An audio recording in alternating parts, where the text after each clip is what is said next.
नमस्कार दोस्तों, अगर आप कक्षा 10 की गणित की तैयारी करना चाहते हैं तो आप इस चैनल के साथ जुड़कर कक्षा 10 की गणित की तैयारी कर सकते हैं। क्योंकि अगर आप कक्षा 10 की गणित की तैयारी करने के लिए यूट्यूब पर कोई चैनल खोज रहे हैं तो आप इस चैनल से जुड़कर या इस चैनल पर विजिट कर आप वीडियो देख सकते हैं।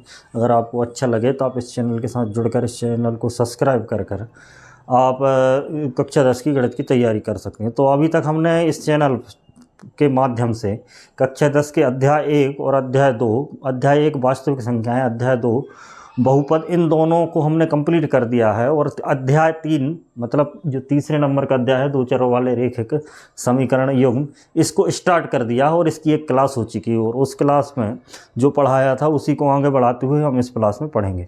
तो उस क्लास में हमने ये पढ़ लिया था कि जो दो रेखिक समीकरण युग्म होते हैं, एक घात वाले रेखिक समीकरण युग्म होते हैं। जैसे मैं बताऊं कि उसका स्टैंडर्ड फॉर्म होता है a1x + b1y + c = 0। इस रूप में वो समीकरण होते हैं। a2x + b2y प्लस ये c1 मान लो, ये c2 = 0। तो ये दो समीकरण होते हैं x और y के रूप में। इस तरीके समीकरण, ये उनकी मानक रूप है, उनका स्टैंडर्ड फॉर्म है। अगर इनमें तीन कंडीशन होती हैं, ये एक रेखा, जैसे ये समीकरण 1 है और ये समीकरण 2 है, तो ये समीकरण 1 और 2 दोनों एक एक रेखाओं को निरूपित करते हैं। अगर ये एक रेखा को निरूपित करेगा, ये दूसरा वाला दूसरी रेखा को निरूपित करेगा। अगर दो रेखाएं होंगी तो दो रेखाओं में तीन प्रकार के ही संबंध हो सकते हैं। क्या? या तो वो समांतर होंगी, मतलब दोनों रेखाएं, तीन प्रकार के ही संबंध हो सकते हैं। पहला संबंध तो ये है कि वो दोनों रेखाएं क्या हो, जैसे ये रेखा L है और अगली रेखा आपकी M है, तो या तो वो समांतर हो। तो देखिए, पहली कंडीशन में या तो वो क्या होंगी, समांतर होंगी। क्या होंगी? समांतर होंगी। तो पहली कंडीशन में क्या होंगी? समांतर। ठीक है, तो ये समांतर रेखाएं होंगी। दूसरी कंडीशन में जब दो रेखाएं होंगी तो या तो वो समांतर होंगी, और दूसरी कंडीशन में मान लो कि वो प्रतिच्छेदी होंगी, क्योंकि समांतर नहीं होंगी फिर उनको प्रतिच्छेदी होना पड़ेगा। तो ये जैसे ये दो रेखा हैं, ये आपकी L हो गई और ये हो गई M, तो ये क्या है? प्रतिच्छेदी है। दूसरी कंडीशन आपकी ये हो गई, ये प्रतिच्छेदी है। ठीक, प्रतिच्छेदी है। तीसरी कंडीशन में ये है कि अगर समांतर भी है, प्रतिच्छेदी भी है, तो तीसरी कंडीशन में ये होगा कि जैसे ये रेखा L है और इसी के ऊपर से एक रेखा M जा रही, मतलब दोनों रेखाएं एक ही रास्ते से जा रही हैं, तो वो समपाती होंगी। तो तीन कंडीशन है, एक तो समांतर होंगी, एक प्रतिच्छेदी होगी और तीसरा क्या है? समपाती होंगी। तो देखो, अगर ये तो रेखाएं, इनको रेखाओं का ग्राफी निरूपण करके हम पता कर सकते हैं कि वो समांतर हैं या प्रतिच्छेदी हैं या समपाती हैं। लेकिन अगर हम ग्राफ नहीं बनाना चाहते तो हम कैसे पता करेंगे कि वो समांतर हैं या प्रतिच्छेदी हैं या समपाती हैं? तो देखो, पहली कंडीशन क्या है, यहाँ पर हम माने कि समांतर हैं। क्या है? समांतर हैं। तो समांतर के लिए हम को सिर्फ समीकरण दिए हैं, उससे कैसे पता करें कि वो समांतर हैं? तो यहाँ पर जैसे ये पहला समीकरण है, ये इसी समीकरण में, इसी समीकरण के रूप में हमको प्रश्न में लेंगे, तो उसमें a1 का मान भी रहेगा, b2 का मान भी रहेगा, c1 का मान रहेगा, a2 b2 और c2 इन सब का मान रहेगा। तो इन सब के मान निकालेंगे और मान निकालने के बाद यदि a1/a2 की वैल्यू निकालेंगे बराबर है b1/b2 और बराबर नहीं है c1/c2। अगर ये कंडीशन आती, मतलब x का गुणांक पहले समीकरण में, दूसरे समीकरण में x का गुणांक, इन दोनों का अनुपात, इसी प्रकार दोनों समीकरण में y के गुणांकों का अनुपात, और जो आखिरी में जो अचर पद बन रहा उनका अनुपात, यदि इन दोनों का अनुपात बराबर है और ये तीसरा बराबर नहीं है, तो इस कंडीशन में, अगर ऐसी कंडीशन दो समीकरणों में बन रही है तो वो दोनों समीकरण दो समांतर रेखाओं को निरूपित कर रहे हैं। तो ये समांतर रेखाओं का पहचान करने का ये समीकरण से ये तरीका। दूसरा इसमें लिखा प्रतिच्छेदी, जो कि सबसे महत्वपूर्ण है। इसको आप समझें कि अगर प्रतिच्छेदी रेखाएं हैं तो हम पता कर सकते हैं ग्राफ बनाकर कि ये प्रतिच्छेदी हैं कि नहीं। लेकिन अगर हम ग्राफ नहीं बनाना चाहते, केवल समीकरण को देखकर ही पहचानना चाहते हैं कि ये प्रतिच्छेदी रेखाओं को निरूपित कर रहा है कि नहीं, तो हम पता करेंगे। कंडीशन यही है कि a1/a2 निकालना पड़ेगा आपको, b1/b2 निकालना पड़ेगा। अगर a1/a2 b1/b2 आपस में बराबर नहीं है, मतलब इनका अनुपात आपस में बराबर नहीं है, तो रेखाएं क्या हैं? प्रतिच्छेदी हैं। दोनों रेखाएं एक दूसरे को प्रतिच्छेद करेंगी। और जब दो रेखाएं एक दूसरे को प्रतिच्छेद करती हैं कि वो एक ही बिंदु पर प्रतिच्छेद करती हैं, ये आप ध्यान रखना कि दोनों रेखाएं अगर किसी समीकरण को दोनों रेखाएं अगर प्रतिच्छेद करती हैं तो वो एक ही बिंदु पर प्रतिच्छेद करेंगी। जैसे यहाँ पर मैंने उदाहरण दिया था कि रेखा एल और एम एक बिंदु पर प्रतिच्छेद कर रही हैं, तो उसको मान लो है पी है।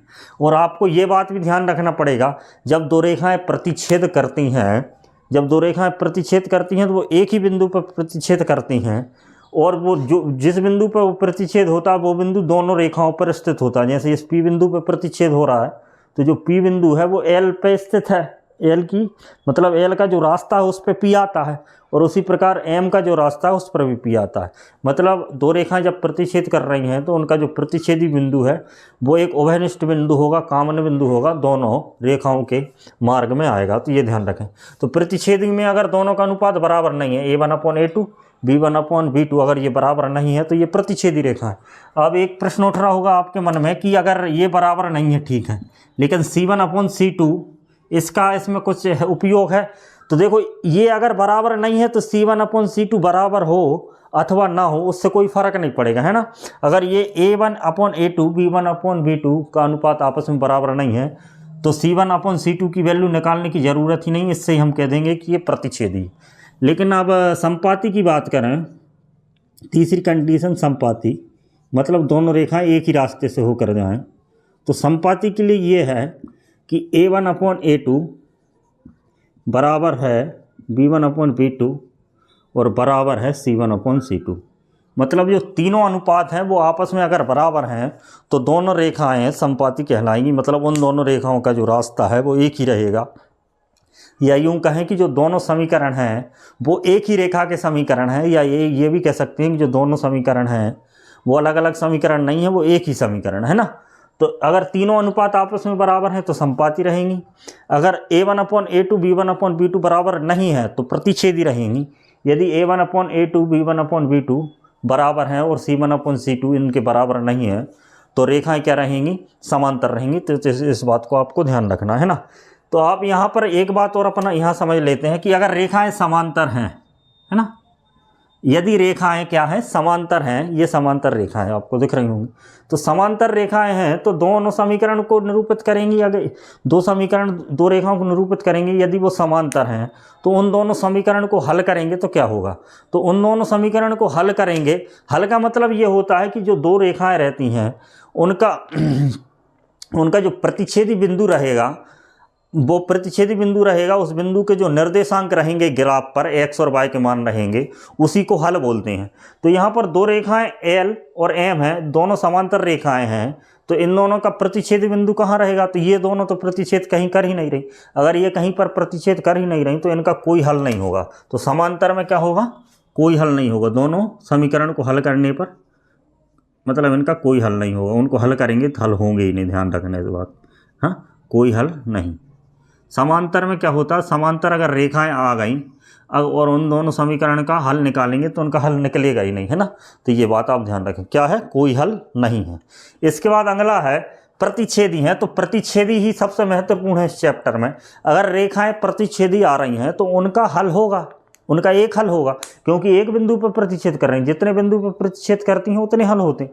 तो रेखाएं हमेशा एक ही बिंदु पर प्रतिच्छेद करती हैं तो उनका क्या होगा, एक हल होगा।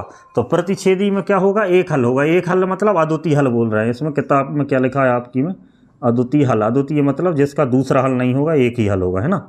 तो यहाँ पर यह लिख देंगे अपन अद्वितीय हल, या करके आप यहाँ लिख दीजिए, या एक हल, है ना, क्या एक हल होगा, एक हल होगा। तो ये बात आप याद रखें, है ना, क्योंकि इससे संबंधित पेपर में विकल्प बहुत आते ही हैं। ये निश्चित है कि इससे संबंधित आपका एक विकल्प या खाली स्थान या जोड़ी में कुछ ना कुछ जरूर आएगा, तो आप इसको ध्यान रखें। इसके बाद एक हल होगा। अगला है संपाती। तो संपाती में तो दोनों रेखाएं एक ही रास्ते से जा रही हैं, तो दोनों रेखाओं के जो उभयनिष्ठ बिंदु हैं या अपन कहें प्रतिच्छेदी बिंदु हैं, तो यहाँ पर तो दोनों रेखाएं एक ही रास्ते से जा रही हैं, तो इसका मतलब इनके जो प्रतिच्छेदी बिंदु रहेंगे वो तो बहुत सारे रहेंगे, बहुत सारे मतलब अनंत रहेंगे। तो प्रतिच्छेदी बिंदुओं की जितनी संख्या रहती है उतने ही हल रहते हैं। यहाँ पर प्रतिच्छेदी बिंदु के एक प्रतिच्छेदी बिंदु है तो इसका मतलब इसका अद्वितीय हल है, मतलब एक हल है। और यहाँ पर आप ध्यान दें कि यहाँ पर अनेक प्रतिच्छेदी बिंदु हैं, तो इसका जो हल आएगा, इस प्रकार के समीकरण का जो हल आएगा वो क्या आएगा, अपरिमित रूप से अनेक हल। अपरिमित मतलब जिसकी गिनती नहीं की जा सकती, तो अपरिमित रूप से अनेक हल, है ना। तो इसके अपरिमित रूप से अनेक हल होंगे। तो इस प्रकार इन बातों को आप विशेष रूप से ध्यान रखें, है ना। तो ये हो गया, इसके बाद हम आगे और करते हैं। तो आइए हम इस टेबल के माध्यम से A1/A2, B1/B2 और C1/C2 का पूरा कॉन्सेप्ट समझते हैं। तो यहाँ पर देखो स्टैंडर्ड रूप में ये समीकरण होता है दो रेखाओं का, है ना।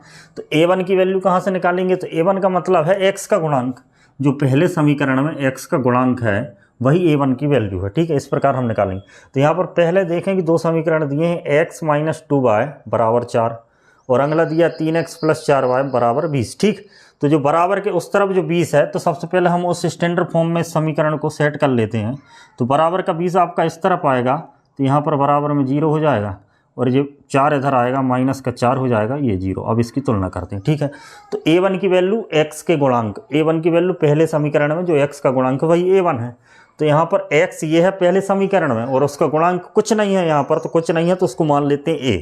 तो यहाँ पर इस मतलब ये जो स्क्वायर है इसमें हम A1/A2 की वैल्यू निकालेंगे। तो यहाँ पर A1 की वैल्यू क्या आ गई, 1 आ गई, बटे A2 की वैल्यू देखते हैं। A2 मतलब जो समीकरण आपको दिया दूसरा, उसमें x का गुणांक तो 3, तो इसमें x का गुणांक 3, तो इसकी A1/A2 की वैल्यू पहले समीकरण से क्या आ गई, 1/3, ठीक। अब पहले ही समीकरण से हम B1/B2 की वैल्यू निकालेंगे। तो यहाँ पर B1/B2 की वैल्यू जो कि y का गुणांक और इधर भी y का गुणांक, समीकरण 1 में जो y का गुणांक है और समीकरण 2 में जो y का गुणांक है वो ये B1 का मान है, ये B2 का मान है, क्योंकि उन समीकरणों में यहाँ पर लिखा है। तो B1 की वैल्यू क्या है, यहाँ पर y का जो गुणांक है वो क्या है, -2 है। अगर ये +2 होता तो 2 ही लिखते, लेकिन -2 है तो हमको -2 ही लिखना पड़ेगा। तो यहाँ पर ये -2 हो गया, बटे -2 हो गया। यहाँ पर y का गुणांक क्या है, 4, तो +4 है, तो -2/4। अगर इसको और सॉल्व कर लेंगे तो ये 2 से कट जाएगा, तो ये 1/2 हो जाएगा, माइनस का क्या हो जाएगा, 1/2, ठीक, 1/2 हो गया, ठीक। अगला C1/C2, C ये वाला वैल्यू हो गई, C इसकी वैल्यू क्या है, 4 है और इसकी 20 है, तो इसकी क्या है, -4 C की वैल्यू और ये -20, तो दोनों माइनस में, तो ये माइनस से वैसे ही कट जाएगा, ये 4 से कट जाएगा, तो ये 1/5 हो जाएगा। तो ये C1/C2 की वैल्यू आ चुकी, ठीक। अब अपन तुलना करेंगे A1/A2, B1/B2, C1/C2 का अनुपात किस प्रकार का है इस समीकरण में। तो यहाँ पर देखें कि A1/A2 1/3 है और B1/B2 -1/2, क्या है, -1/2। मतलब A1/A2 और B1/B2 का मान ही बराबर नहीं है, तो इसका मतलब C1/C2 की तुलना करने की जरूरत ही नहीं है। तो इसका मतलब इस समीकरण में क्या हो रहा है कि A1/A2 है उसका मान B1/B2 के बराबर नहीं है, ठीक है। तो इस कंडीशन में क्या होता है कि अगर A1/A2 और B1/B2 आपस में बराबर नहीं है, तो इसके बारे में अभी हमने बताया था कि अगर A1/A2 और B1/B2 आपस में बराबर नहीं है तो रेखाएं, अगले इसमें क्या लिखना है, ग्राफीय निरूपण। तो ग्राफीय निरूपण में रेखाएं कैसी होंगी ये लिखना है। अगर इन दोनों का अनुपात बराबर नहीं है तो रेखाएं क्या होंगी, प्रतिच्छेदी होंगी। क्या होंगी, प्रतिच्छेदी। तो इसमें आप लिख देंगे प्रतिच्छेदी होंगी, है ना। क्या होंगी, प्रतिच्छेदी होंगी, ठीक। अगली टेबल है उसमें लिखना है आपको कि इनका बीजगणितीय हल कैसा होगा, मतलब इनका हल क्या होगा। अगर रेखाएं प्रतिच्छेदी हैं तो वो एक बिंदु पर प्रतिच्छेद करेंगी, तो प्रतिच्छेदी बिंदु अगर एक बिंदु पर कर रही हैं तो इनका हल क्या होगा, एक हल होगा। तो एक हल को हम क्या लिखते हैं यहाँ पर, अद्वितीय हल। तो इसका क्या आ जाएगा, जो पहला समीकरण दिया युग्म दिया है उसका क्या होगा, अद्वितीय हल। तो यहाँ पर इसका क्या हो गया, अद्वितीय हल, ठीक। तो ये बात अच्छे से आप समझ गए होंगे, अद्वितीय हल हो गया। अब इस कॉलम को हम बाद में भरेंगे, पहले यहाँ पर देखो। अब अगला दूसरा समीकरण है उसमें 2x + 3y - 9, 4x 6y - 18। अब इसमें A1/A2, B1/B2 और C1/C2 की वैल्यू निकालते हैं। तो यहाँ पर ध्यान दें कि A1 की वैल्यू पहले समीकरण में जो x है, तो क्या है, पहले समीकरण में x 2 है ना। और दूसरे समीकरण में A2 की वैल्यू, दूसरे समीकरण में जो x का गुणांक है वो 2/4 आ गया, है ना। तो 2/4 आ गया आपका। तो 2/4 जो आपको दिख रहा है, 2/4 2 से कट रहा है, तो इसको क्योंकि सिंपल ही रूप में लिखना है, तो इसका मान आ गया आपका 1/2, ठीक है। अगला देखते हैं, अगला B1/B2। इस टेबल में क्या लिखना है, B1/B2। तो B1 x का y का गुणांक और इधर y का गुणांक, तो इधर y का गुणांक 3 है और इधर y का गुणांक 6 है। इधर गुणन 6, तो ये 3/6, तो 3/6 भी कट रहा है आपको, तो इसको भी 3/6 मतलब 1/2 हो गया। ठीक है, ध्यान रखना। अब C1/C2 मतलब जो अचर पद है, अचर पद मतलब जिनमें x या y नहीं है, तो अचर पद में ये क्या है 9 और ये क्या है 18, क्या है 9 और 18। अगर 9 और 18 है तो ये क्या आ जाएगा 9/18, माइनस के 9 और माइनस के 18, ये है ना, ध्यान रखना, चिन्ह सहित लगना, क्योंकि यहाँ माइनस से माइनस कट जाएगा और 9 से ये कट जाएगा, 9 एकम 9, 9 दूनी 18, तो ये भी क्या आ जाएगा 1/2। ठीक है, तो ये बात समझ गए, A1/A2, B1/B2 और C1/C2 की वैल्यू हमने निकाल ली। और यहाँ पर देखें तीनों की वैल्यू आपस में बराबर है, मतलब अगर तीनों की तुलना करेंगे तो यहाँ पर क्या हो रहा है, A1/A2 बराबर है B1/B2 बराबर है C1/C2 के। ठीक है, मतलब तीनों आपस में क्या आ रहे हैं, बराबर आ रहे हैं, तीनों आपस में बराबर आ रहे हैं, तो इसका मतलब ये है, तो तीनों आपस में बराबर आ रहे हैं, तो इसका मतलब ये है कि तीनों आपस में बराबर आते हैं तो रेखाएं कैसी होती, समपाती, क्योंकि अपन को इस टेबल में क्या लिखना है, ग्राफ प्रतिच्छेदी होंगी, और ग्राफ निरूपण में इस टेबल में आप इसमें क्या जाएगा, समपाती होंगी, क्या होंगी, समपाती। समपाती का मतलब ये है कि दोनों रेखाएं जो हैं, मतलब दोनों जो समीकरण हैं वो एक ही रेखा को निरूपित कर रहे हैं, या यूं कहें कि दोनों समीकरण द्वारा निरूपित की जाने वाली रेखाओं का रास्ता एक ही है। यहाँ पर इन दोनों समीकरण को आप ध्यान से देखें, इस समीकरण युग्म को, ये पहला समीकरण क्या, 2x + 3y और -9 = 0, ये तो पहला समीकरण, और दूसरा समीकरण आपको दिया 4x + 6y -18 = 0, है ना। तो पहला समीकरण तो सिंपल रूप में लिखा है, दूसरे समीकरण की बात करें तो दूसरे समीकरण में 2 से भाग दे देंगे, क्योंकि आपको एक बात ध्यान रखना कि समीकरण का यह गुण होता है कि हम समीकरण के दोनों पक्षों में 0 के अतिरिक्त किसी भी संख्या से गुणा कर सकते हैं, किसी भी संख्या से भाग दे सकते हैं, ये बात आपको ध्यान रखना। तो यहाँ पर इसमें 2 से भाग दिया जा सकता है, तो इसमें 2 से भाग देंगे तो ये 2x हो जाएगा, इसमें भाग देंगे तो ये 3y हो जाएगा, इसमें भाग देंगे 2 से तो ये 9 हो जाएगा बराबर 0। अब ये तो हट गया, अब इस समीकरण की बात करें, क्योंकि इस समीकरण से ही ये प्राप्त किया हमने, तो ये वाला समीकरण और ये वाला समीकरण, ये दोनों समीकरण एक ही हैं। तो मतलब ये होता है कि अगर समपाती रेखाएं हैं तो जो 2 समीकरण दिए हैं वास्तव में 2 समीकरण नहीं, वो एक ही समीकरण होते हैं, तो ये बात आप ध्यान रखें। अगर समपाती रेखा हैं तो उनके हल, मतलब वो प्रतिच्छेद एक ही रास्ते से जा रही हैं, तो उनके जो बिंदु, कॉमन बिंदु होंगे वो अनंत होंगे। कितने होंगे, अनंत होंगे। तो इसमें क्या आ जाएगा, इसका हल अपरिमित रूप से अनेक हल, है ना, अपरिमित रूप से अनेक हल होंगे। क्या होंगे, अपरिमित रूप से अनेक हल। ठीक, ये बात आप ध्यान रखें। ठीक, इसके बाद तीसरी कंडीशन, ये पहली तो हो गई प्रतिच्छेदी, फिर समपाती हो गई, ये तीसरी कंडीशन। इसके बाद हम जो तीसरी कंडीशन देखते हैं तो इसमें क्या होता है, यहाँ पर A1 का मान 1 है और A2 का मान 2 है, तो इसका मान हो जाएगा 1/2। ठीक है, अगला देखते हैं, B1 का मान 2 है और B2 का मान 4 है, तो ये 2/4 हो जाएगा, और 2/4 को अगर 2 से काटें तो ये भी 1/2 हो जाएगा B1/B2 का मान। ठीक, तीसरा होता है C1/C2 का, C1 का मान 4 है और C2 का मान 12 है, तो यह आ जाएगा 4/12, और 4/12 को 4 से काटेंगे तो 4 एकम 4 और 4 तिया 12, तो ये इसका मान 1/3 आ गया। अब A1/A2, B1/B2 और C1/C2 के जो मान आए हैं, जिसमें A1/A2 और B1/B2 का मान तो बराबर है, यहाँ पर क्या है, A1/A2 बराबर है B1/B2 बराबर नहीं है C1/C2 के। ठीक, तो ये 3 कंडीशन में, इस कंडीशन में क्या होता है, इस कंडीशन में रेखाएं समांतर होती हैं। क्या होती हैं, इस कंडीशन में रेखाएं क्या होती हैं, समांतर होती हैं, समांतर, है ना, समांतर रेखाएं, है ना, समांतर रेखाएं होंगी, और समांतर रेखाएं होंगी तो उनका कोई हल नहीं होगा, क्योंकि वो प्रतिच्छेद करेंगी नहीं। तो इसका मतलब क्या होगा, कोई हल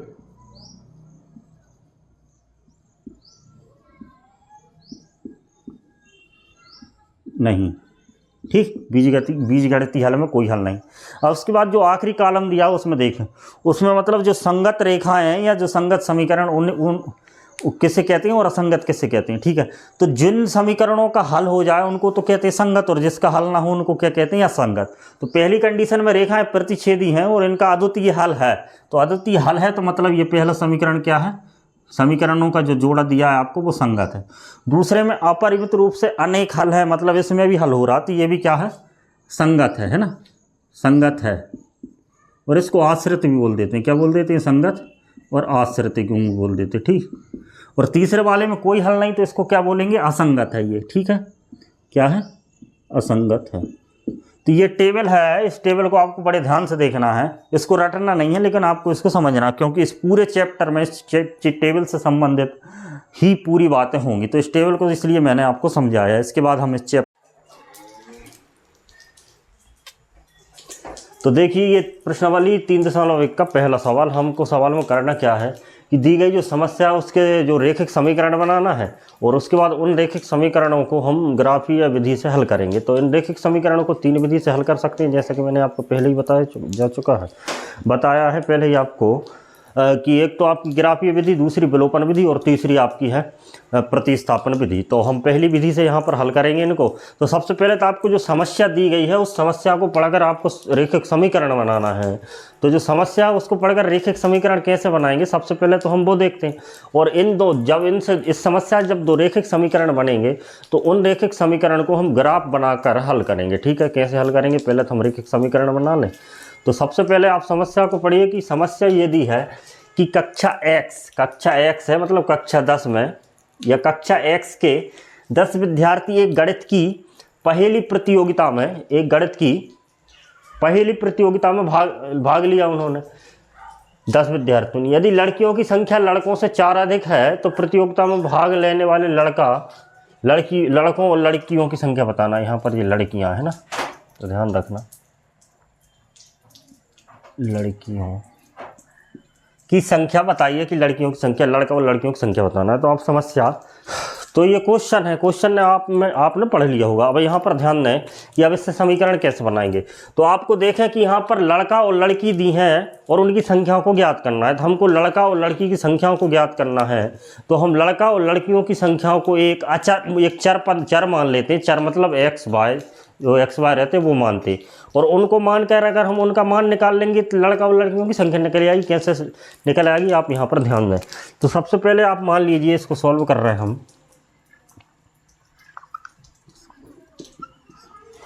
तो सबसे पहले तो आपको मानना है कि सबसे पहले आप मान लो कि माना कि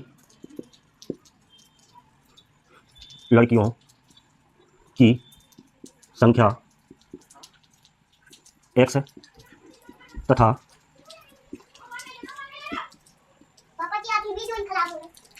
लड़कों की संख्या Y है ना, लड़कों की संख्या Y है। तो ये सबसे पहले हमको मानना है ना, क्योंकि हमने लड़का और लड़कों की संख्या ही पूछा है इस प्रश्न में। तो सबसे पहले आप मान लीजिए कि लड़कियों की संख्या X है और लड़कों की संख्या Y है। अब हम प्रश्न के आधार पर करेंगे आगे हल।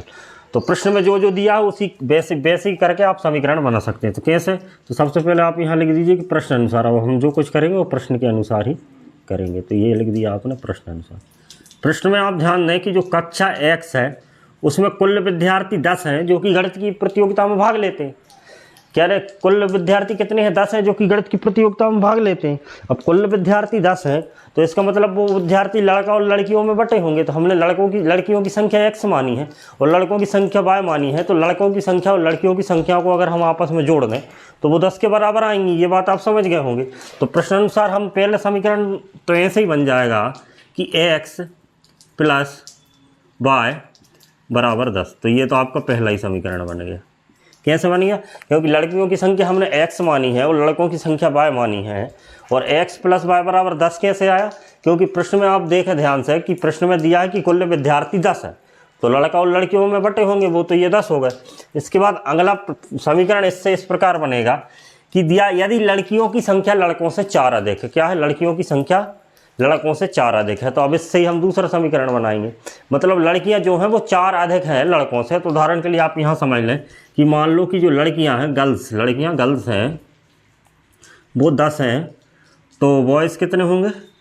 4 अधिक हैं। ये तो बॉयज़ कितने होंगे? 6 होंगे, क्योंकि 4 अधिक हैं। यहाँ पर हम ऐसे उदाहरण के द्वारा बता रहा हूँ आपको कि जैसे 10 लड़कियाँ हैं तो 4 लड़के होंगे, ये निश्चित 4 का ये अंतर चलेगा।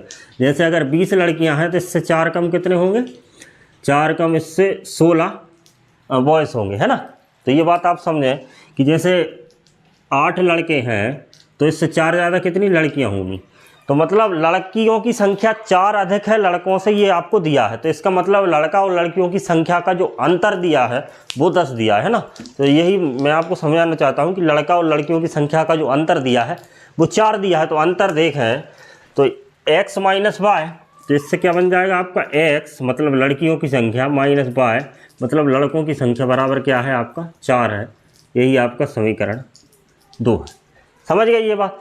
क्योंकि यहाँ पर आप लिख दें कि x बड़ा है y से, x बड़ा है y से मतलब ये कि x हमने लड़कियों की संख्या मानी है और y लड़कों की संख्या मानी है, तो लड़कों की संख्या ज़्यादा है। तो कितनी ज़्यादा है? 4 ज़्यादा, जो कि समीकरण 2 से आपको स्पष्ट हो रही है ना। अब हमने ये 2 समीकरण तो बना लिए।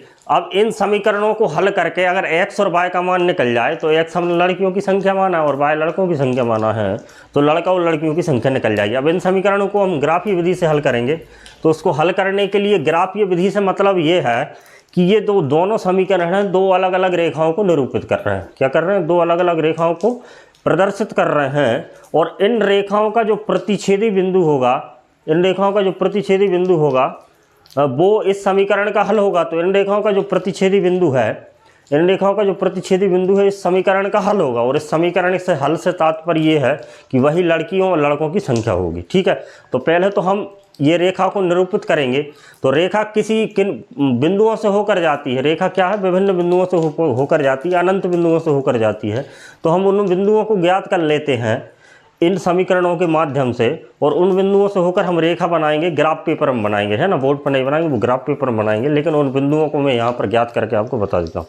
तो सबसे पहले समीकरण 1 जो एक रेखा को निरूपित कर रहा है उसके बिंदु कैसे निकालेंगे? तो आप यहाँ देखें तो हम लिख देते हैं समीकरण 1 से। ठीक, समीकरण 1 क्या है? ये समीकरण 1 हम यहाँ लिख देते हैं x + y बराबर आपका क्या है?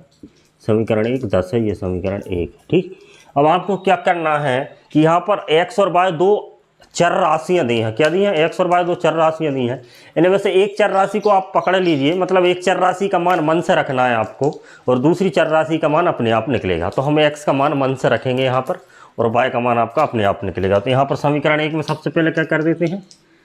x बराबर आप रख दीजिए, सबसे पहले 2 रख दीजिए। मान लो x बराबर 2 रखने पर, x बराबर आपने 2 रख दी।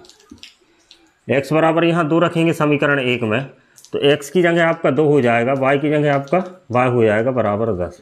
तो अब यहाँ पर इस समीकरण इस रूप में आ गया 2 + y बराबर 10। या इसका मतलब मैं आपको साधारण भाषा में समझाऊं कि 2 में क्या जोड़ें तो 10 आ जाए। इसका मतलब ये है कि 2 में क्या जोड़ें कि 10 आ जाए, वही y का मान है जो जोड़ेंगे। तो यहाँ पर 2 में 8 जोड़ेंगे 10 आ जाएगा। तो यहाँ पर y का मान क्या आ जाएगा आपका? 8 आ जाएगा। कैसे आएगा वो बताता हूँ मैं आपको कि y बराबर 2, तो आपका ये इस तरफ प्लस में, इस तरफ जाएगा तो माइनस हो जाएगा, y - 2। तो यहाँ पर आपका y का मान क्या हो जाएगा? 8 हो जाएगा। तो ध्यान रखना कि x का मान आपने क्या रखा? 2 रखा, तो y का मान क्या आ गया? 8 आ गया। अब यहाँ पर आप x का मान 3 रख दीजिए। क्या रख दीजिए? x बराबर 3 रखने पर, x बराबर 3 रखने पर। ठीक, x बराबर 3 आपको समीकरण 1 में ही रखना है। तो यहाँ पर x बराबर आप 3 रखेंगे, तो 3 + y बराबर आपका क्या आ जाएगा? 10। तो यहाँ से y की वैल्यू क्या आ जाएगी? 7 आ जाएगी, है ना। तो ये बात आप ध्यान रखें, 3 उस तरफ जाएगा, 10 में से घटेगा तो 7 आ जाएगी। तो इसको आप डायरेक्ट कर भी लिख सकते हैं। हमको कम से कम 3 मान रखना, क्योंकि 3 मानों से हमको 3 बिंदु मिलेंगे और 3 बिंदु से एक रेखा बन जाएगी। ठीक है, तो ये हो गया। इसके बाद x बराबर 2 रख दिया, 3 रख दिया। यहाँ बता देता हूँ क्योंकि आपको दिखेगा नहीं। तो यहाँ आप लिख दीजिए कि x बराबर 2 3 रख दिया। अब x बराबर आप क्या लिख देंगे? 4 रखने पर। समीकरण 1 में ही रख रहे हैं आप, है ना, ध्यान रखना ये बात, रखने पर। तो x बराबर 4 रखेंगे समीकरण 1 में, तो 4 + y बराबर क्या आ जाएगा आपका? 10। तो क्या आ गया आपका? 4 + y बराबर 10 आ गया, है ना। अब यहाँ से आप y की वैल्यू निकालेंगे तो y बराबर आपका आ जाएगा क्या? 6। ठीक, तो ये बात आप देखें। ठीक, अब आपको एक टेबल बनाना है। टेबल कैसी बनाना वो आप ध्यान दें कि जैसे x और y लिख दीजिए आप यहाँ पर, और ये ऐसी बनाना है आपको। 3 स्तंभ बनाना है उसमें, और 2 रो बनाना है। ये आपकी 2 रो हो गई और 3 स्तंभ हो गए। ये आपका क्या बन गया? ठीक है, ये आपको बनाना है। उसमें लिखना क्या है, जो x के मान आपने रखे हैं, क्या रखा है, x का मान 2 रखा है आपने, 3 रखा है और x का मान 4 रखा। तो यहाँ पर लिख दीजिए, एक बार x का मान आपने 2 रखा, एक बार आपने 4 रखा और एक बार क्या रखा है, एक बार 2 रखा, एक बार 3 और फिर 4। तो ये 2 हो गया, ये 3 और ये 4। अब x का मान आपने जब 2 रखा है तो y का मान क्या आया, 8 आया। 2 रखा है तो y का मान 8 आया, तो यहाँ आप 8 रख दीजिए। 3 रखा है तो y का मान क्या आया, 7 आया, तो यहाँ पर 7 रख दीजिए। और 4 रखा है तो y का मान 6 आया है, तो यहाँ 6 रख दीजिए। ठीक, तो ये बात आप समझ गए। ठीक, अब इससे जो समीकरण 1 है उसके 3 बिंदु मिल चुके हैं हमको, जिनको ग्राफ में हम प्रदर्शित करेंगे। तो वो 3 बिंदु कौन कौन से हैं, तो आप यहाँ पर लिख दीजिए कि जो आपकी रेखा 1 दी है, रेखिक समीकरण या रेखा लिख दीजिए आप, रेखा 1 के 3 बिंदु। 3 बिंदु कौन कौन से हैं, 3 बिंदुओं को अपन यहाँ पर लिख दे रहे हैं। कौन कौन से 3 बिंदु, बिंदु लिखते कैसे हैं, ये आपने कक्षा 9th में पढ़ चुके होंगे कि पहले x का मान लिखते हैं फिर y का मान लिखते हैं। तो यहाँ पर पहला बिंदु x का मान 2 और y का मान 8, तो आपका पहला बिंदु क्या हो गया, 2 और 8। ठीक, दूसरा बिंदु क्या है, 3 और 7, क्या है, 3 और 7 दूसरा बिंदु आपका। बस तीसरा बिंदु क्या है, 4 और 6। तो ये आपके जो रेखा 1 है वो इन 3 बिंदुओं से होकर जा रही है। ये रेखा 1 के 3 बिंदु निकल गए। अब इसी प्रकार हम क्या निकालेंगे, रेखा 2 के भी 3 बिंदु निकालेंगे और उन दोनों रेखाओं को एक ग्राफ पेपर में ड्रॉ करेंगे। तो यहाँ पर ये रेखा 1 का 3 बिंदु होगा। अब इसी प्रकार हम समीकरण 2 से ले लेते हैं रेखा 2। ठीक, तो समीकरण 2 आपका, समीकरण 2 से है ना। तो समीकरण 2 क्या है, x माइनस वाई बराबर आप लगे 4 है। ये आपका समीकरण 2 है। ठीक, ये आपका समीकरण 2 है। अब इसमें भी आप x या y किसी का भी मान मन से रख दीजिए और दूसरा मान आपका निकलता रहेगा। तो यहाँ पर हमने x का मान रखा है तो इसमें भी x का मान मन से रख देते। तो क्या रख दिया इसमें, x बराबर आप रख दीजिए 1 रखने पर। क्या रख दिया, 1, x बराबर 1 रखने पर। ठीक, x बराबर आपने इसमें 1 रखा तो 1 माइनस वाई बराबर 4 आ गया। तो यहाँ से y का जो मान आ गया माइनस का 3 आ जाएगा। ठीक, तो ये आपको पक्षांतर करना, ये सब कुछ आता होगा, ऐसे मैं मान के चल रहा हूँ। x बराबर आवा यहाँ पर क्या रख दीजिए, 2 रखने पर, x बराबर 2 रख दिया। तो x बराबर जैसे ही आपने 2 रखा तो 2 माइनस वाई बराबर क्या आ गया, 4 आ गया। तो y बराबर आपका माइनस का 2 आ गया। ठीक, ये बात आप समझिए। इसके बाद आप x बराबर 3 रख दीजिए। 3 रखने पर x बराबर आप 3 रखेंगे, 3 माइनस वाई बराबर आपका क्या आ जाएगा, 3 माइनस वाई बराबर आपका 4 आ गया। तो y बराबर आपका माइनस का 1 आ जाएगा। तो ये x और y के 3 मान आ गए रेखा 2 के आधार पर। अब रेखा 2 के बिंदु हम यहाँ लिखेंगे कि रेखा 2 के बिंदु क्या है। तो आप लिख दीजिए रेखा, जो रेखा आपकी 2 नंबर की रेखा है, दूसरा समीकरण उसको रेखा 2 भी बोल सकते हैं, कि रेखा 2 के बिंदु है ना। तो रेखा 2 के बिंदु नेक्स्ट लिखेंगे आप के बिंदु। ठीक, रेखा 2 के जो बिंदु हैं, तो रेखा 2 के बिंदु लिखने से पहले आपको एक ये टेबल और बनाना, वो स्कोर बना दीजिए। तो उसमें क्या करना है आपको, x और y के मान लिखना 3। ठीक है, यहाँ पर पहला मान लिखा जाएगा, यहाँ पर दूसरा, यहाँ पर तीसरा। ठीक, ये 3 मान आप यहाँ लिख दीजिए। तो x का मान आपने क्या क्या रखा, 1 2 3। तो x के मान की जगह आप लिख दीजिए 1 2 और 3। और y के मान आपके क्या है, 1 रखने पर माइनस का 3, 2 पे माइनस का 2, माइनस का 3, माइनस का 2 और माइनस का 1 है ना, ये माइनस का 1। तो ये इस प्रकार इनके 3 बिंदु हो गए। तो यहाँ पर लिख दीजिए रेखा आपको 3 दी है, रेखा 2 के 3 बिंदु। ठीक, रेखा 2 के 3 बिंदु कौन कौन से वो आप लिख दीजिए। तो रेखा 2 के जो 3 बिंदु आएंगे वो 1 और -3, 2 और -2 और 3 और माइनस का 1 है, जो है ना, माइनस का 1 है। तो लिख दीजिए एक बिंदु कौन सा आएगा, 1 माइनस का 3, ये पहला वाला 1 माइनस का 3। दूसरा आपका आ जाएगा 2 माइनस का 2, व तीसरा आ जाएगा 3 माइनस का 1। तो इस प्रकार ये 3 बिंदु आपने निकाल लिए। तो इस प्रकार जो समीकरण है मतलब जो समस्याएं दी हैं उनसे हमने समीकरण बनाया, जो समस्याएं लिखित रूप में दी हैं उनसे हमने समीकरण बनाया, और उन समीकरणों को अगर ग्राफीय विधि से हल करना है तो आपको कम से कम 3 बिंदु तो निकालना पड़ेगा। यहाँ पर हमने कम से कम 3 बिंदु निकाल लिए। बिंदु निकालने का तरीका यह है कि आपको एक चर की वैल्यू मन से रखना और दूसरे चर की वैल्यू अपने आप निकल जाएगी। यहाँ पर इस सवाल में हमने चर x की वैल्यू मन से रखी है और आपकी y की वैल्यू निकल गई, ठीक। तो इसके बाद हम जो रेखा 1 है उसके 3 बिंदु निकले, 2, 8, 3, 7, 4, 6, ठीक है। और रेखा 2 के जो बिंदु लिखे हैं 1, 3, -1, -3, 2, -2, 3, -1, इनको ग्राफ में प्रदर्शित करके इन 2 लाइनें बनाएंगे। समीकरण 1 से एक रेखा बनेगी, समीकरण 2 से एक रेखा बनेगी, और उनका जो प्रतिच्छेदी बिंदु होगा वही इस समीकरण का हल होगा। तो इसके बाद हम ग्राफ पेपर में इस सवाल को देखते हैं। तो आइए हम ग्राफ पर आ गए हैं। सबसे पहले हम देखें कि रेखा 1 के जो 3 बिंदु हमने निकाले थे, एक 2 और 8 था, एक 3 और 7 था, 4 और 6, और इसके बाद दूसरी रेखा के जो 3 बिंदु थे वो इस प्रकार थे।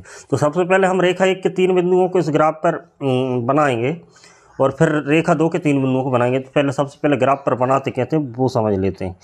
तो आप देखिए ग्राफ पेपर है और इस पर आपको 2 रेखाएँ खींचना लंबवत। तो सबसे पहले हम एक रेखा, जो आपने कक्षा 9th में पढ़ लिया होगा लेकिन आप फिर भी एक बार देख लीजिए। सबसे पहले हम एक रेखा खींचते हैं, ये तो समांतर खींचेगी, तो आप यहाँ पर ध्यान दें, ये पहली रेखा खींचेगी, एक्स अक्ष बोलते हैं इसको, जो समांतर खींचती है। ये आपका एक्स अक्ष बन गया है ना, इस तरफ एक्स डैश रहेगा और इस तरफ आपका एक्स रहेगा। अब इसी के लंबवत एक अन्य रेखा खींचेंगे इसके बीचों बीच से लगभग, जिसको वाई अक्ष बोलेंगे। तो ये आपकी अन्य रेखा हो गई जो कि वाई अक्ष है, ठीक है। इस ग्राफ में आप जो छोटे छोटे खांचे देख रहे हैं, जो खंड देख रहे हैं, इनकी लंबाई और चौड़ाई 1-1 सेंटीमीटर है। तो ये आप ध्यान रखें, आप ग्राफ पेपर के बारे में जानते होंगे। तो अपन 1-1 सेंटीमीटर के आधार पर ही इस ग्राफ को बना रहे हैं, ठीक है। तो ये आपका वाई अक्ष हो गया, ये आपका ऊपर की तरफ वाई अक्ष और ये आपके नीचे की तरफ वाई डैश, ठीक। तो देखिए जो दोनों अक्षों पर जो प्रतिच्छेदी बिंदु है, दोनों अक्ष जहाँ पर प्रतिच्छेद कर रहे हैं उसको बिंदु को ओ बोलते हैं, ठीक है।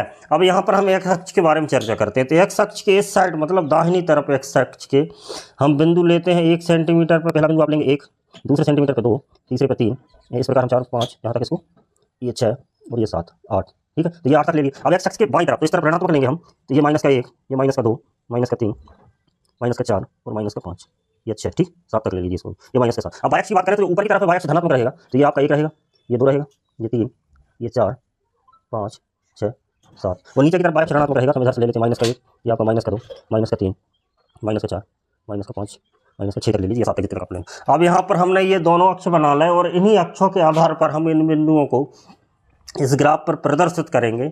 और रेखा 1 के ये 3 बिंदु आपको दिख रहे हैं, ये तीनों एक ही रेखा से होकर जाएंगे, ये भी मैं आपको बताऊंगा, ठीक है। तो सबसे पहले हमारा पहला बिंदु है रेखा 1 का 2 और 8। अब 2 और 8 को हम इस ग्राफ में ड्रॉ करेंगे, कैसे करेंगे। तो यहाँ पर देखें, जो पहला पॉइंट रहता है उसको एक्स बोलते हैं और दूसरा रहता है वाई। जी हमने मान निकाले थे, ये x का मान रखा था तो y का मान 8 आया था, ठीक। तो ये 2 और 8 है, तो x बराबर पहले हम 2 देखते हैं और 2 प्लस का है ना, ये ध्यान रखना। तो y अक्ष प्लस इस तरफ रहता है और इसमें दूसरा बिंदु कहाँ है, ये है, ये 2 बिंदु हो गए 2। अब y बराबर x बराबर तो 2 है और y बराबर क्या है 8, y बराबर क्या है 8। तो 8 प्लस का है तो आपको y के प्लस के 8 तरफ जाना, मतलब ऊपर की तरफ जाना। 2 से आप सीधे ऊपर जाइए और जब तक आपको 8 ना मिले। तो यहाँ पर 7 तक ही बनाए थे हमने, इसको 8 कर देते हैं, तो ये आपको 8 मिल गया। तो यहाँ पर आपका जो बिंदु हो गया 2 और 8, तो ये बिंदु आपका क्या है 2 और 8 है ना। तो ये ध्यान रखना। इसके बाद हम दूसरा बिंदु प्रदर्शित करेंगे 3 और 7। तो x पे 3 ये है और 7 भी प्लस का और 3 भी प्लस का। तो 7 प्लस का मतलब y अक्ष प्लस की तरफ ऊपर जाना है, तो 7 तक जाना है आपको। तो यहाँ पर आपको ये 7 मिल गया। 7 यहाँ पर इस तरफ देखेंगे y अक्ष की तरफ तो ये 7 दिखाई देगा और इसके नीचे तरफ देखेंगे 3 दिखाई देगा। तो इसका मतलब ये जो बिंदु है वो 3 और 7 है, ठीक। अगला बिंदु दिया है आपका 4 और 6, मतलब x अक्ष पे 4 और y पे 6। तो ये 4 से आप ऊपर जाते जाइए और जहाँ पर आपको 6 दिखे तो ये 4 और 6 हो गया, क्योंकि लिखते समय आपको पहले x लिखना और फिर y लिखना। तो ये आपने 3 बिंदु बना लिए। और आप यहाँ पर ध्यान से देखें कि ये तीनों बिंदु एक ही रेखा पे आ रहे हैं। मैंने आपसे बोला था कि जो समीकरण रहता है वो एक रेखा को प्रदर्शित करता है, तो उसी समीकरण से हमने ये 3 बिंदु निकाले थे और वो तीनों एक ही रेखा पे आ रहे हैं। तो इससे खींच जाने वाली हम एक रेखा बना लेते हैं। तो इससे जाने वाली रेखा आप खींच लीजिए, इन 3 बिंदुओं से होकर जाने वाली रेखा खींच लें। ये 3 बिंदुओं से होकर जाने वाली रेखा खिंच जाएगी यहाँ से आप, है ना। ये 3 बिंदुओं से होकर जाने वाली रेखा आपने खींच दी, ठीक। तो इस रेखा का नाम क्या है? तो ये रेखा आपकी 1 नंबर वाली, मतलब पहले नंबर के जो 1 नंबर का समीकरण था उससे बनी थी, और इस रेखा का नाम था x + y = 10। इसी समीकरण से इस रेखा को हमने बनाया था। तो ये पहली रेखा हो गई x + y = 10। इसके बाद हम दूसरी रेखा के तीनों बिंदु लेते हैं, 1 और -3। अब इनको कैसे प्रदर्शित करेंगे ध्यान देना। तो पहला बिंदु क्या है? 1 और -3 है। तो x = 1 है, तो x = 1 और y = -3 है। तो अगर +3 होता तो हम ऊपर की तरफ जाते, लेकिन -3 है y पर, तो हम नीचे की तरफ जाएंगे, और 1 से जब तक नीचे जाएंगे जब तक हमको 3 ना मिले। तो 1 से आप जैसे ही नीचे गए आपको यहाँ पर आपको 3 मिल गया। तो ये आपका बिंदु क्या हो गया? x = 1 है और y = आपका 3 है, ठीक। इसके बाद दूसरा बिंदु है आपका 2 -2, ठीक है। 2 -2, तो x = 2 और y = -2। तो यहाँ पर x = 2 तो ये है, इससे नीचे जाइए तो आपको y = -2 मिल जाएगा। तो आपका ये दूसरा बिंदु भी मिल गया, ठीक, ये मिल गया। इसके बाद आपका तीसरा बिंदु है 3 - 1, तो मतलब x = 3 और y = -1। तो x = 3 यहाँ है, अगर प्लस का होता तो हम ऊपर जाते, लेकिन माइनस का y है तो यहाँ पर ये आपको मिल गया। तो ये 3 बिंदु आपके दूसरी रेखा के भी बन गए। और आप इन 3 बिंदुओं को भी ध्यान से देखें कि ये 3 बिंदु एक ही रेखा से होकर जा रहे हैं। तो इनसे जाने वाली हम रेखा खींचेंगे, जो कि दूसरी रेखा होगी, आपके दूसरे समीकरण से बनेगी, ठीक। तो यहाँ पर दूसरी रेखा ये आपकी बन जाएगी। आप इस दूसरी रेखा खींच दीजिए, ये आप दूसरी रेखा खींच दी, ठीक। तीनों बिंदुओं से होकर जाने वाली ये आपकी दूसरी रेखा खिंच गई, ठीक। तो इस रेखा का नाम क्या है? इस रेखा का नाम है x - y = 4, क्योंकि ये दूसरे समीकरण से बनी। और यहाँ पर ध्यान दें कि जो रेखा 1 और रेखा 2 एक बिंदु पर प्रतिच्छेद कर रही हैं, है ना। उस बिंदु को नाम हम दे देते हैं कि P है। हमको इस P के निर्देशांक निकालना है, और ये P के जो निर्देशांक आएंगे वही इसका हल होगा। तो इसके निर्देशांक क्या आएंगे? तो सबसे पहले P से हम नीचे की तरफ x अक्ष की तरफ देखेंगे तो आपको 7 दिखाई देगा, क्योंकि इसकी सीध में क्या है? 7 है। तो x बराबर तो यहाँ 7 होगा। और इस तरफ y अक्ष की तरफ देखेंगे, y अक्ष की तरफ देखेंगे 3 आएगा, तो y = 3 आएगा। तो ये आपके समीकरण का हल निकल गया। हल से मतलब ये x का मान हो गया और ये y का मान हो गया। x का मान कितना है? 7 है, और y का मान कितना है? 3। x हमने माना था लड़कियों की संख्या, और y क्या माना था? लड़कों की संख्या। तो आपके प्रश्न का उत्तर मिल गया कि लड़कियों की संख्या 7 है और लड़कों की संख्या 3 है, ठीक है। तो इस प्रकार आप इस ग्राफ के माध्यम से समीकरणों को हल कर सकते हैं। और अब इसके बाद हम बोर्ड पर देखते हैं। तो देखिए, ग्राफ से आपका स्पष्ट हो गया कि जो उनका प्रतिच्छेदी बिंदु है वो क्या है। तो प्रतिच्छेदी बिंदु आने के बाद आपको यहाँ पर जैसे आप अगर इसको कॉपी में करेंगे तो कैसे करना है? तो एक तरफ के पेज में आपको ये पूरा लिखना है, ठीक है, और दूसरी तरफ आप उसका ग्राफ लगा देंगे, ठीक है। उसका ग्राफ जो बनाया वो लगा देंगे, ठीक। ग्राफ लगा देंगे, या ग्राफ कॉपी में कैसे करना है? एक तरफ आपकी ग्राफ कॉपी में जो ग्राफ रहता है और दूसरी तरफ पेज रहता है, तो उस पेज में आपको इस सवाल को लिखना है और ग्राफ को बनाना है। ग्राफ बनाने के बाद आप यहाँ पर निष्कर्ष में लिख देंगे, यहाँ पर लिख दीजिए निष्कर्ष करके, निष्कर्ष या अतः करके लिख दीजिए। यहाँ पर देखें, लिख दो कि यहाँ पर आपको लिखना क्या है कि यहाँ पर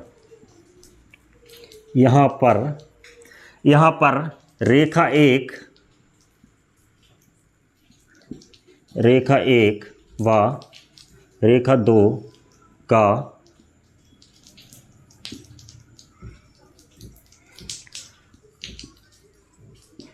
प्रतिच्छेदी, रेखा 1 व 2 का प्रतिच्छेदी बिंदु क्या है? P माना है हमने, क्या है? P = 7 और 3 है। क्या है? 7 और 3 है। देखो, प्रतिच्छेदी बिंदु से एक बात भी यहाँ पर स्पष्ट हो रही है कि 7 और 3 को जोड़े तो 10 होता है। मतलब कक्षा में टोटल कितने? 10 ही छात्र थे, और 7 और 3 का अंतर कितना है? 4 है। 7 यहाँ पर लड़कियों की संख्या, क्योंकि x हमने लड़कियों की संख्या मान ली, और y लड़कों की संख्या जो कि 3 है, और जो लड़कियों की संख्या उससे 4 अधिक भी है। तो इस प्रकार ये सवाल में दी गई समस्या है, मतलब जो सवाल में आपको जो प्रश्न में दिया है उन बातों को संतुष्ट भी कर रहा है। तो इससे आप ये भी अंदाजा लगा सकते हैं कि हमने ये सवाल सही किया है। अब यहाँ पर अतः करके लिख दीजिए, अतः लड़कियों की संख्या कितनी? लड़कियों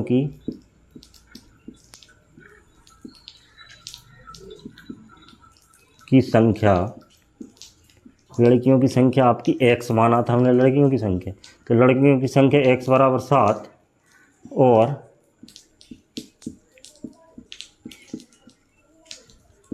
लड़कों की संख्या, हमने क्या माना था, y माना था, तो ये y बराबर आपका हो जाएगा 3। तो ये आपका रहा पूरा आंसर। ठीक, तो इस प्रकार पूरे प्रॉपर तरीके से आपको ऐसे ही करना है। अगर आपका पेपर में भी ऐसा क्वेश्चन आ जाए तो आपको ऐसे ही करना है। और इस बात का भी आप ध्यान रखें कि जो फाइनल एग्ज़ाम है, मतलब जो फाइनल एग्ज़ाम में जो आता है उसमें एक क्वेश्चन तो आता है ग्राफ का और दूसरा आता है जो विलोपन विधि से हमल करते हैं या प्रतिस्थापन विधि से करते, उन दोनों क्वेश्चन अथवा में आता है। तो आपको ये करना है या अथवा में वो सवाल करना है। ठीक है, तो इस बात का आपका ध्यान रखें।